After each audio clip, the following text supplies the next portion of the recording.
A Q4E pode ajudar as empresas. Obviamente que as empresas que procuram este serviço têm que estar num nível de melhoria contínua e olhar para a qualidade numa forma já bastante madura. Não é suficiente ter a implementação de um sistema de gestão da qualidade. Isso é uma fase inicial.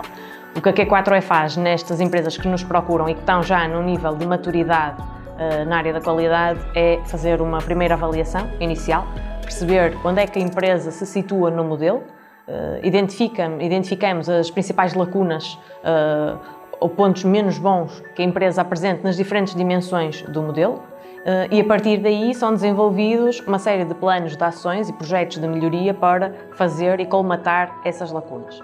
São processos, e isto convém ficar muito claro, são processos longos, não é um processo de 1 ano, não é um processo de 2 anos. São processos no mínimo 3, 4 anos para esta etapa, porque há um levantamento do que existe na organização e mais do que tudo é ir para o terreno observar.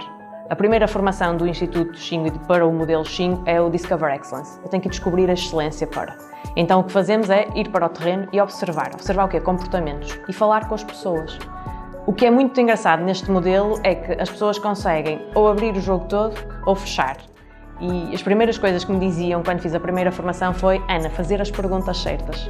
E fazer as perguntas certas num ambiente industrial tem os seus desafios, mas consegue-se levar as pessoas para o nosso lado. E é isto, fazemos um levantamento, uma primeira avaliação, ok, vamos levantar que sistemas existem, que ferramentas existem, não se elimina ferramentas, não se elimina metodologias, a não ser que se chegue à conclusão que efetivamente em termos de valor acrescentado não está a ser nenhum para a empresa. E a partir daí trabalhar setor a setor, área a área, ou processo a processo, as melhorias que nós queremos para levar a empresa para esta excelência.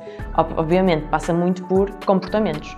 O que é interessante aqui no modelo é a definição de indicadores comportamentais. Isto não existe nas empresas. Há 7 anos de Q4E, eu nunca vi nenhuma empresa, desde micro a grandes empresas, a multinacionais, com definição clara de indicadores comportamentais. Há os KPIs, eu sei onde é que quero atingir, mas não estão elencados a indicadores comportamentais de eu, para atingir isto, que comportamentos é que eu espero obter. E no modelo Xingu nós definimos indicadores comportamentais para percebermos se efetivamente o que nós temos definido e o que estamos a atingir está a ir ou não no caminho que nós pretendemos para essa excelência.